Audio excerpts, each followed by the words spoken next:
Daggerheart is everywhere, especially after Darrington Press snatched the former lead designers of D&D. Most people seem to agree that the game has something special. But here's the problem. What if you don't have a group to play with? Well, this channel is about solo RPGs, so I thought I would give it a try. And in this video I will talk about why I think Daggerheart is actually a great system to play solo, what resources are used, what challenges are had, and how you can give it a try for free. Hi, my name is Daniel. I recently picked up solo RPGs as a hobby to play more role-playing games, and on this channel I'm going to talk about my experiences as a beginner, my thoughts and my insights. When I learned about Daggerheart a couple of months ago, I was really excited and wanted to try it when it was released. The problem is that, while I'm lucky enough to have found a regular playgroup for Dungeons & Dragons, we managed to only meet once a month, and in that time we kinda want to move the story forward and not playtest other games. It is one of the reasons why I actually got into solo RPGs, to try different settings and systems, and it also offered me the opportunity to see if I could play Daggerheart by myself. So before we talk about why I think Daggerheart works as a solo RPG, I think we should look at some basic mechanics of solo RPGs. When playing solo, I am the player and the dungeon master.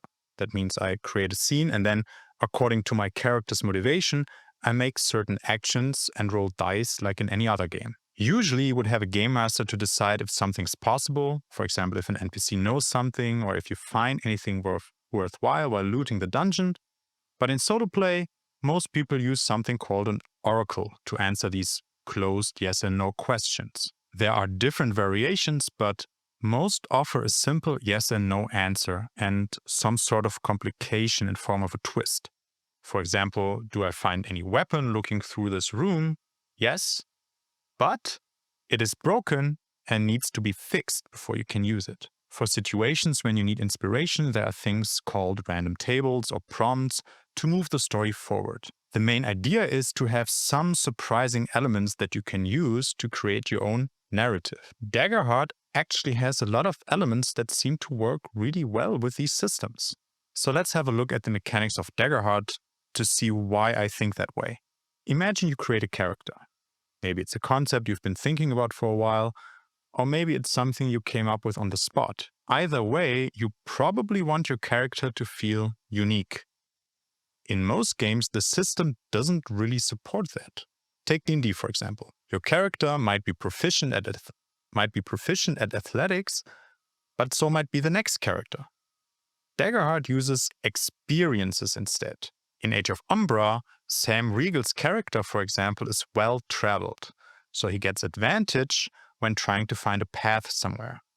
It makes the character feel unique, and that's really all you want in any game, but especially in solo RPGs, because it's your character, your story. And while these experiences are great, the real reason Daggerheart is great for solo play is the duality dice. If you want to resolve an action or attack, you as the player roll 2d12, one hope and one fear die. You add the result, and depending on which is higher, you succeed or fail either with hope or fear, depending which of the die is higher. If you succeed with hope, you get what you want. If you succeed with fear, there is a minor complication. If you fail with hope, it is not as bad as it could have been. Like, for example, if you fail with fear, which would be terrible, and if you roll doubles, you get a critical success and you get what you want, but more. They basically build an oracle into their action rolls, which will just help you as a player when you're playing by yourself. But that's actually not all. You also get resources.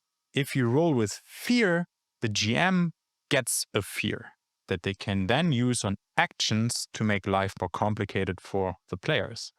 And looking at solo play, it means I now have resources that I can use for narrative purposes.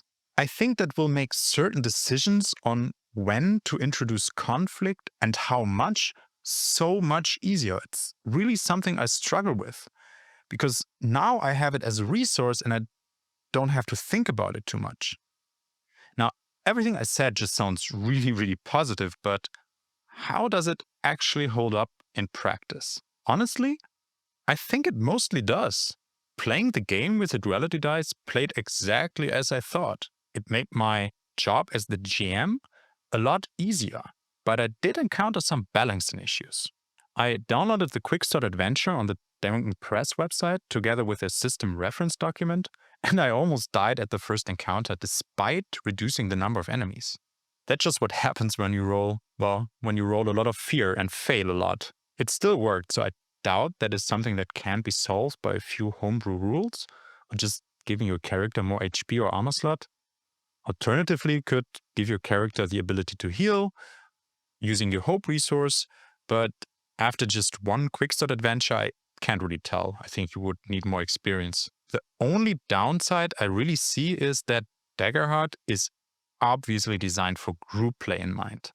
There are mechanics for tag teaming an enemy in combat, as well as supporting an ally with any action role they might take by burning your own resources. That being said, solo play doesn't mean you cannot play multiple characters, or at least two of them, or just don't use the mechanics. Looking at my experience playing this game solo, I think it has a lot of potential.